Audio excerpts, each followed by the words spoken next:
Seja muito bem-vindo. Estamos aqui em um dos quadros do canal que eu gosto muitíssimo, que são aqueles em que eu compartilho com você os artigos que deram origem a muitas das minhas palestras, seminários, etc. E o de hoje é especial. Eu vou falar sobre vocês sobre um artigo que eu li em 2012 na revista Scientific American. É uma edição especial, 51, que fala sobre a realidade, sobre o cérebro, basicamente. E essa revista é extraordinária, vários artigos, eu li dela, e foi a primeira edição especial da American Science, então ele foi um que eu estudei muitíssimo. E esse em particular foi maravilhoso, porque ele trata da memória. Então, o fascínio ambíguo da memória. E aqui, uma série de descobertas novas, elas foram esboçadas. Então, eu li, essa foi a primeira edição da American que eu li, e eu comecei a assinar, e eu peguei logo essa edição especial, e fui atrás das outras. Então, desse artigo, eu fui atrás de várias pesquisas interessantes, e vários livros, alguns que eu já falei aqui, que também saíram daqui. Eu gosto muito dessas revistas, principalmente pela bibliografia. Se você se interessa pelo assunto, você corra atrás dos livros originais. Mas uma outra coisa que eu acho extraordinária nessa época de hoje, que as pessoas reclamam tanto, é a possibilidade de... Eles citam vários autores. Você entra no TED, por exemplo, e você encontra palestras desses autores, falando sobre as suas experiências. Então aqui, basicamente, são 5 experiências maravilhosas a respeito da memória. Tá? E começa falando de um assunto que eu amo muito, que é a curva do esquecimento de Ebbinghaus. Então, o fascínio ambíguo da memória, tá? Está na revista American Science, como eu falei. Ele fala sobre as relações entre emoção e fatores cognitivos, que demonstra a complexidade dos sistemas neurobiológicos responsáveis por diferentes dimensões da memória. Bom, gente, como é um artigo científico, ele é naturalmente mais técnico. É muito comum nas palestras em que eu faço uma linguagem popular, uma plateia heterogênea, e eu cito os experimentos para fundamentar algumas teses, perguntar qual a fonte, etc., isso e aquilo, ou quer que eu cite especificamente os experimentos, mas eles são muito técnicos. Eles fundamentam, mas não há interesse de uma plateia heterogênea. Então aqui eu vou compartilhar o artigo científico. Então, por exemplo, se você não se interessa muito por ciência, esse aqui vai ser especificamente mais pesadinho, tá? Então, bom, como é que começa? Em síntese, o que ele vai falar?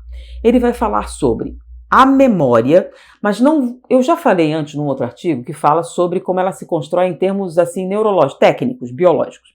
Aqui, a gente vai pegar, no geral, os fatores de integração que permitem a memória se consolidar, se reconstruir ou permanecer.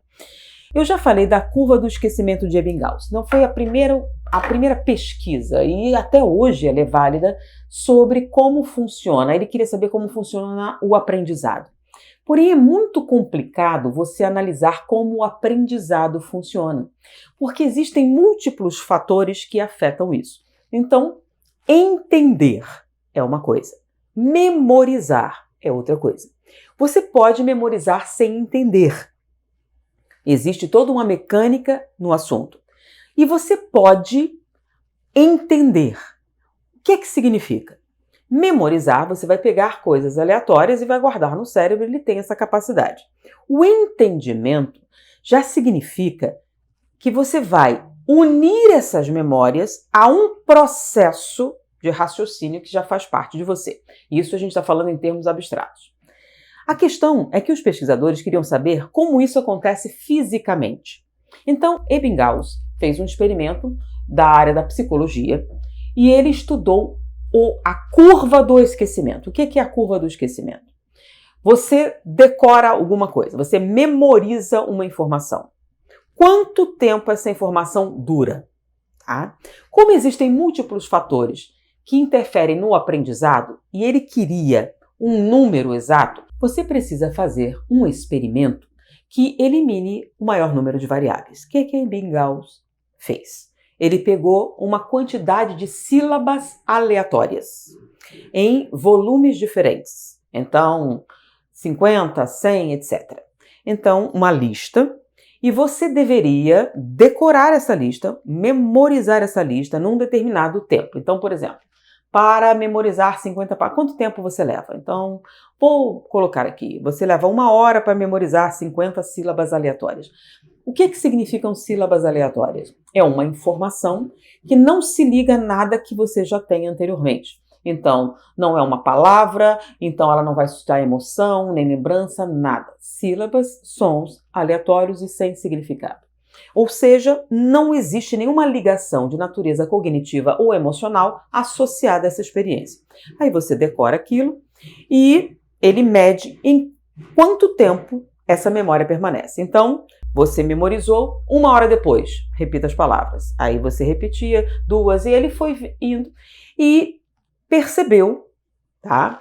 Número de palavras variáveis, etc. Em geral, ele chegou a um número. E esse número, né?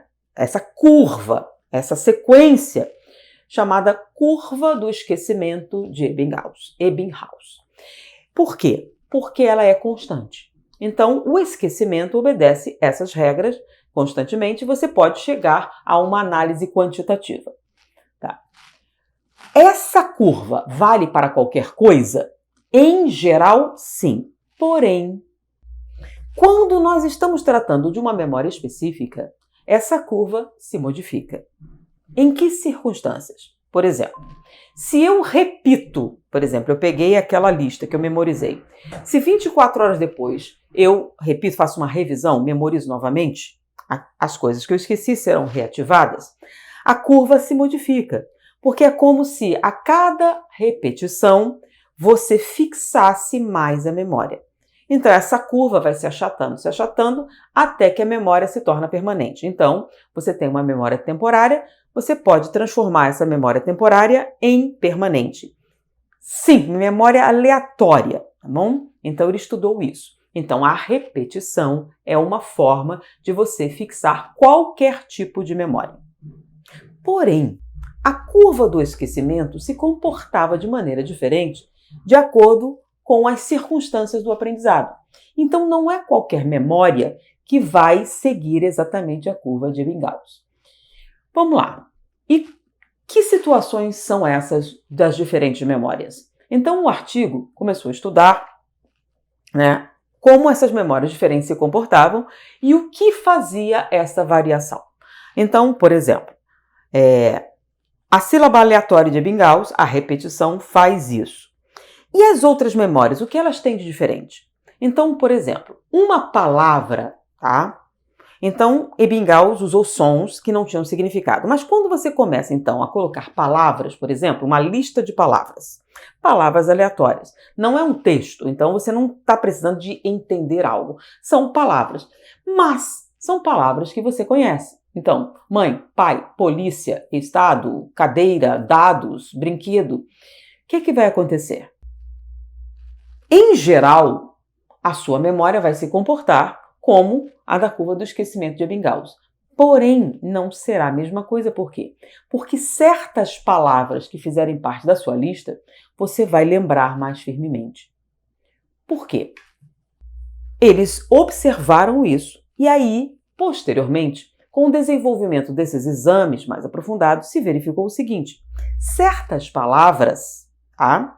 Então, as sílabas aleatórias, elas constroem. Então, como é que funciona a questão da neuroplasticidade? Toda experiência que você é submetido causa uma alteração estrutural do neurônio. Então, o potencial elétrico acontece e aí isso aí se fixa temporariamente, é o que chama de memória temporária, está ali guardado. A intensidade desse estímulo define, por exemplo, a intensidade da estrutura, da alteração do neurônio.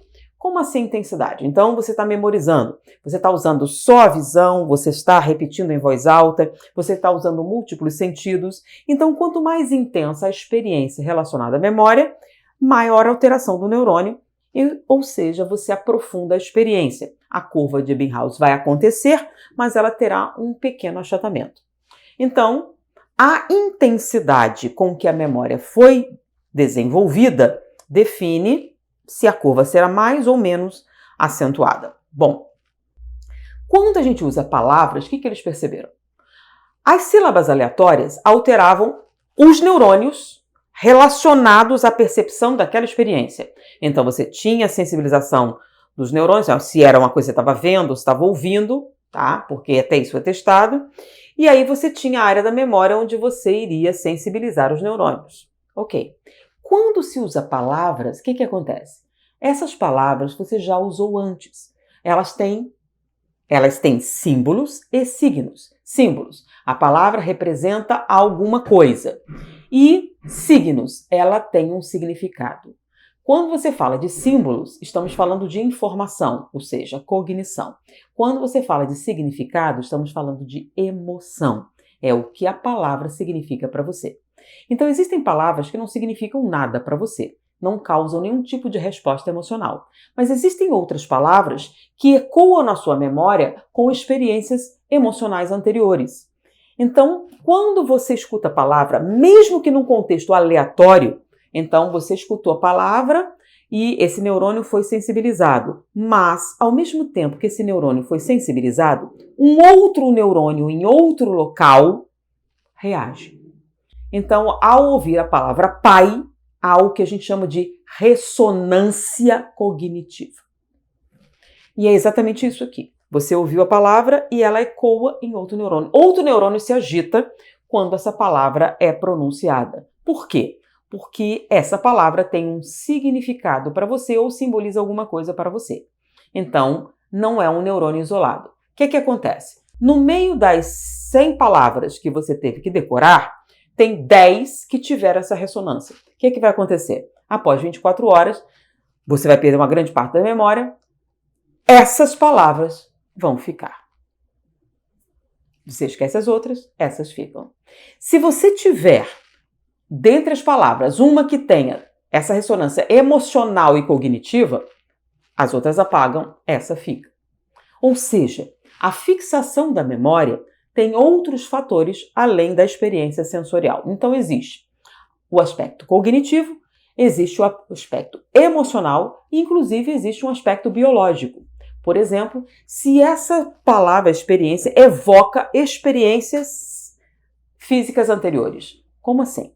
Existem algumas experiências emocionais que têm respostas físicas muito intensas. Por exemplo, medo.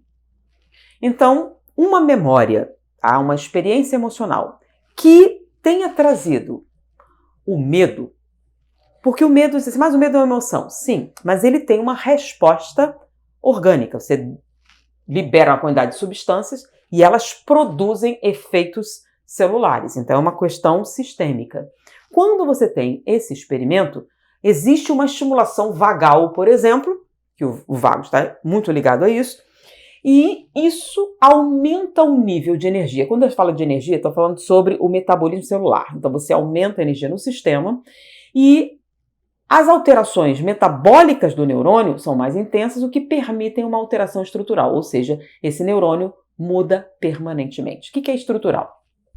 Quando você pega uma sílaba aleatória, você tem um potencial elétrico surgindo no neurônio e ele está ali, foi guardado, armazenado. Mas, se você repete muitas vezes, isso é importante, o neurônio muda estruturalmente e passa a armazenar essa memória ali de maneira permanente. Mas quando você tem aquelas ressonâncias que nós falamos, essa memória, ela não só altera a frequência, os estímulos, ela altera estruturalmente o neurônio, ela muda ele. Então é como se ele se fixasse, então ele fixa aquele bloco de memória. Então passa o tempo e essa memória permanece. As outras coisas esmaecem, mas essa lembrança fica. Então, o artigo se refere à experimentação que deu origem a esse entendimento. É um artigo muito interessante, com muitas ramificações. Eu tirei muita coisa dele e daí eu fui pesquisar, por exemplo, os blocos de memória, como é que eles funcionavam, a questão da ressonância cognitiva e a ressonância emocional e como elas alimentam a memória. Então, existem técnicas, por exemplo, cognitivas, ou seja, formas de você organizar o aprendizado que favorecem a fixação da memória. Então, por exemplo, se você usa múltipla estimulação sensorial, você aumenta a energia dessa experiência mnemônica inicial. Então, um mapa mental, por exemplo, você tem um desenho, uma cor associada e uma distribuição no espaço. Então, você lê o material, repete ele em voz alta e ele tem associado a ele uma cor e uma estrutura que você já memorizou anteriormente, uma organização espacial. O que é que isso faz? Você tem uma estimulação múltipla, visual, auditiva e sensorial, além da ressonância com memórias anteriores.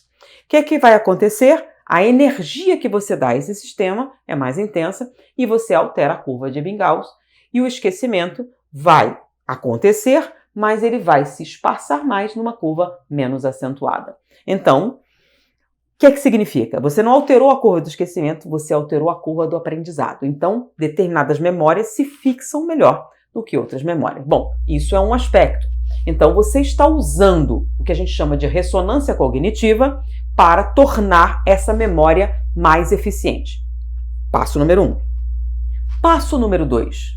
Esse artigo fala sobre a ressonância emocional, que determinadas emoções alteram a química do neurônio. Por quê? Neurotransmissores. Então, por exemplo, você está aprendendo alguma coisa e essa alguma coisa não tem nenhum valor para você. Então, é um aprendizado exclusivamente cognitivo, informação pura e simples. Nós podemos usar essas técnicas, mapa mental, cor, isso e aquilo, para estimular essa fixação. Vai melhorar? Muito. Porém, o cérebro se comunica em duas vias. Uma é o que a gente chama de via mecânica, que são os impulsos nervosos. Então, esses impulsos nervosos, alterando essa química neuronal, essa estrutura neuronal, vão fixar a memória. Mas a outra linguagem cerebral é a linguagem química dos neurotransmissores. Os neurotransmissores, eles não afetam a informação cognitiva, mas eles modulam suas respostas emocionais. E essas respostas emocionais alteram a forma com que você fixa ou recupera uma memória. Então, durante o processo de aprendizado, você tem dopamina no sistema. Dopamina está relacionada à recompensa, está relacionada ao prazer. Ou seja, é algo que nós gostamos. Então, quando você associa um aprendizado com o prazer, o que acontece? A probabilidade de você lembrar esse neurônio, porque o bem-estar produzido é maior. O que você fez? Você deu um valor emocional positivo a essa memória e ela é arquivada de maneira diferente. Então, sentir-se bem estimula você a repetir a experiência. Você associa esse estilo de aprendizado a bem-estar físico e mental. O que acontece? Você fortalece. Eu quero me sentir bem. Aprender me faz sentir bem. Isso me faz sentir bem. Peraí, mas não é sempre? Não. Por exemplo, eu vou aprender sobre... Eu já falei aqui sobre logaritmos, por exemplo.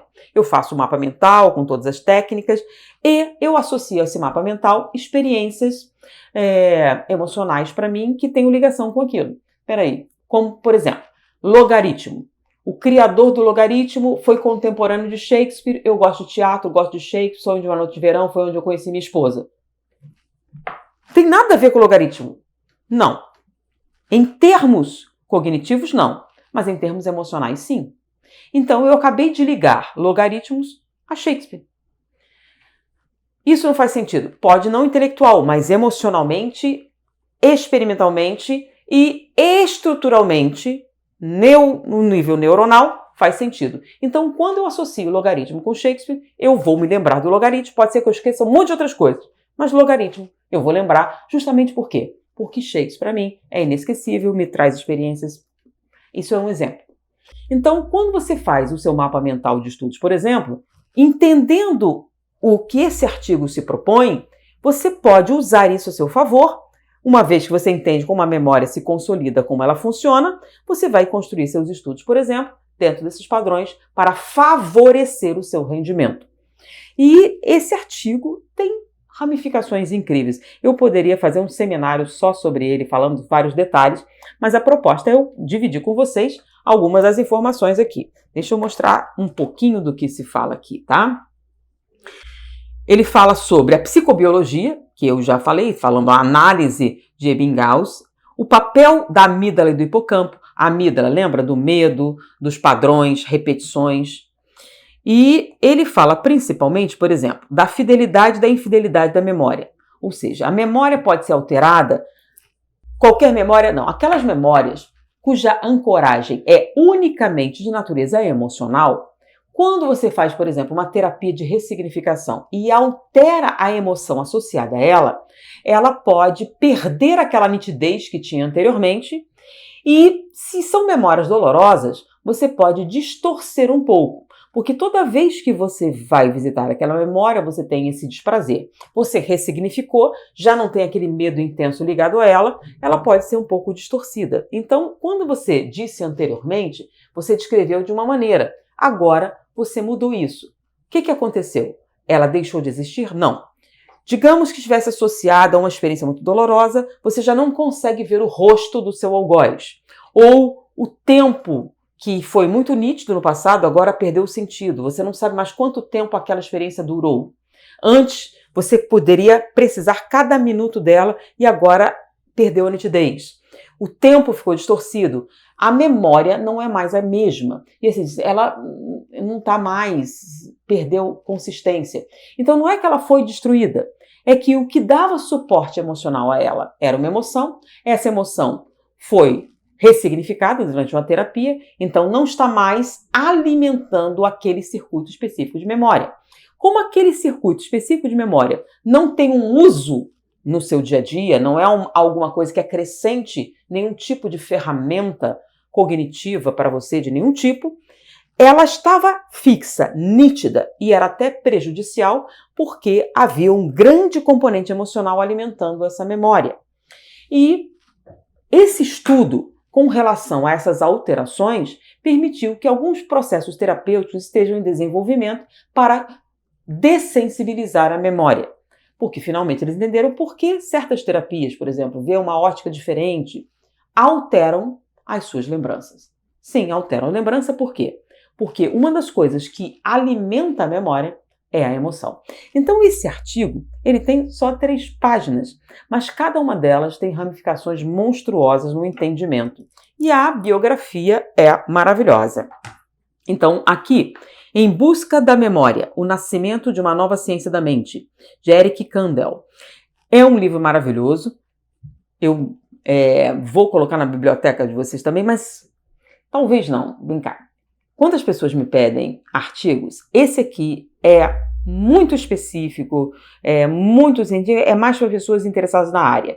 Na biblioteca eu coloco mais livros que tenham uma seção geral que qualquer pessoa possa aproveitar. Esse aqui é mais para o pessoal que trabalha mesmo com psicoterapia ou na área da memória, tá? Memória e Cérebro, de Squire, da Oxford University, também é muito específico, mas é maravilhoso.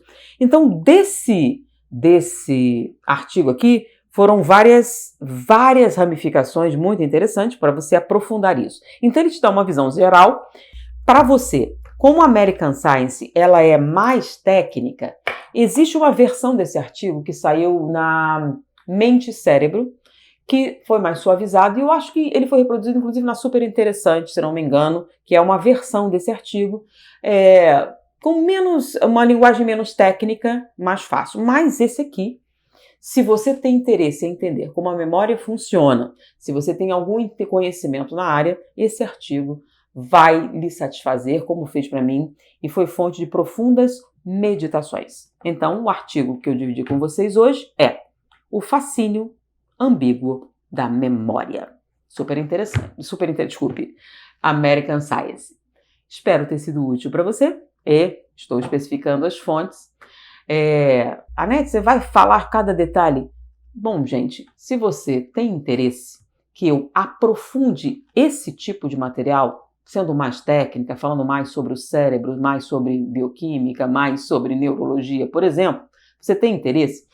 Deixa nos comentários, eu tenho interesse, e a gente pode, na área de membros, criar, tá, um local para a gente pegar esse artigo e aprofundar. É claro que a gente vai fazer isso se tiver o número de pessoas que tenham interesse. Então, você tem interesse num grupo específico para a gente aprofundar, assim, um nível mais técnico esse material? Então, deixa aí nos comentários, porque aí a gente dá um direcionamento, tá? Quando a gente fazer no YouTube, a gente pega para atingir um maior número de pessoas, lembram? Sobre o algoritmo, etc. Mas, se nós tivermos um número expressivo de pessoas que queiram aprofundamento, a gente cria na área de membros um setor e a gente libera vídeos para quem tem esse interesse, tá? Isso depende de você. Então, deixe o seu comentário, diga se você gostou do material, eu quero mais coisas desse tipo, não, eu quero participar de um aprofundamento ainda maior, e a gente vê como a gente organiza. Foi uma alegria estar com vocês. Muita paz. Olá, pessoal! Se você gostou desse vídeo, não se esqueça de se inscrever, clicar em gostei e compartilhar com aquela pessoa querida que você sabe que irá aproveitar esse conteúdo. Conto com você e até o próximo vídeo.